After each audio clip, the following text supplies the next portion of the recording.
I think getting upset or even angry at video games is something everyone who plays games has done at one point or another. I myself am definitely no stranger to that. I've uploaded more than a couple videos of me throwing a tantrum in the silly sword game, and even more rage moments that haven't made it on camera. Within the past few years though, I think I've gotten tired of getting angry in games. Nowadays when I'm playing a PvP game or something, and enough bad things happen that I start to lose it, I don't get pissed off or yell profanities at my screen like I used to.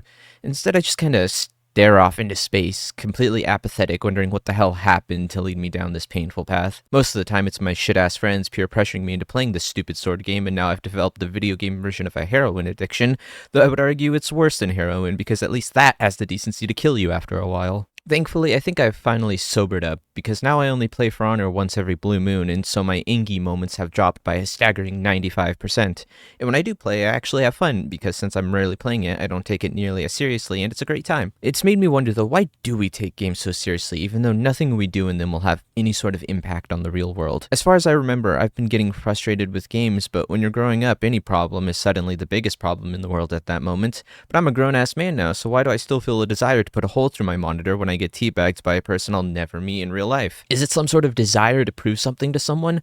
I'll admit, I don't have a lot of talents, but I am pretty good at video games. My friends are convinced I have undiagnosed autism because it takes less than an hour for me to completely understand how to play a new game. When I was a little boy, I was pretty damn good at Black Ops 2 Free-For-All. Those bastards are lucky I didn't have a headset at the time, otherwise I'd be screeching in their ear about how I sexted their mother. Because I was really good at that, it probably made every loss that much more infuriating, since I knew I could do better. The problem with Free-For-All is that I don't have any dumbass teammates to shoulder the blame, so every loss could only be pinned on me, which definitely made things sting a lot more. I know I can do better, and that's what makes loss all the more infuriating.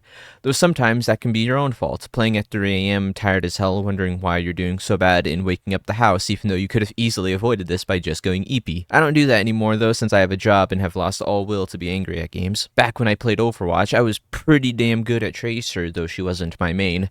I would have matches where I would absolutely dumpster the team single-handedly, but for some reason that caused me to avoid playing her because I knew I would get frustrated at myself if I didn't play her like that every time, and so I was too scared to pick her for the longest time. Weird thing I know, and I still kinda do this sometimes in Dead by Daylight. Ghostface is my favorite killer, but I know that a lot of my matches won't end in 4Ks with him, and it discourages me from playing as him because I know most of my matches won't go like that one golden match I had half a year ago. For the record, if you get competitive or have gamer rage in DBD, you have serious issues. I treat DBD like Mario Party, and when you do that, the whole thing becomes a lot more enjoyable.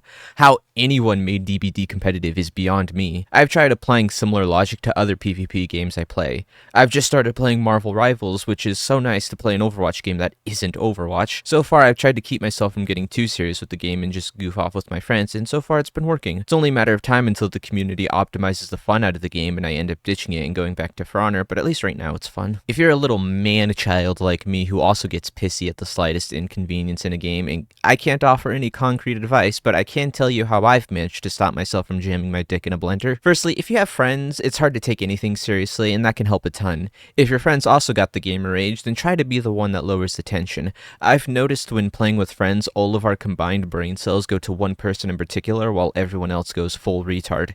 If you're the person with the brain cells, try to take charge and help everyone else calm down. If you don't have friends, it's a little harder, but my For Honor experience might still help you out. I don't remember what our school motto was, but I remember one kid when I was at a urinal showed me his penis.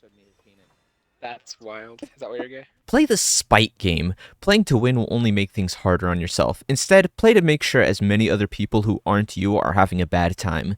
Now, I don't have the footage to prove it, but I remember one time in For Honor, some dude was getting angry at me for playing absolutely horrible as Vortiger. In his defense, I was not on top of my game then, but for some reason the dude never left the lobby and kept getting teamed with me, so I made it my mission to play Vortiger every game and play like shit on purpose. I lost every match, but I sure had fun making someone else miserable. Taking a break is common advice, but if you have a heroin addiction like me, then it's kinda hard. So what I do is, in between every match, get up, leave your room, and just take a walk around your house. Your neighborhood even, if you're super pissed. Stretch those legs and calm down, then come back and be prepared to do it again. These things might not work on everyone, but give them a try at least. Or just uninstall and try to repress the fact you even played those games to begin with. Gaslight yourself into believing you never installed For Honor and live your life in absolute bliss. They're both going negative. Fuck those cunts. Of course they are. They've been running around in a group and they can barely fucking do that. I hope they live long enough to have a large and happy family, and then one of their kids gets cancer. Oh my gosh, I dude. hope they have to bury all of their children. I've just lost the strength to even get mad at games anymore. I can't even be bothered to yell a slur. I'll do it with my friends, but more often than not, it's to try and make them laugh so they don't get angry either, because I guess I'm the one with the brain cells today. You can either take my advice and try not to be angry, period, or get so pissed that it loops back around and you feel nothing but pure apathy towards the game, yet you continue to play it in the vain hope that you'll feel something. Even feeling anger would be better than feeling nothing at all. I have no idea what the point even was with this video.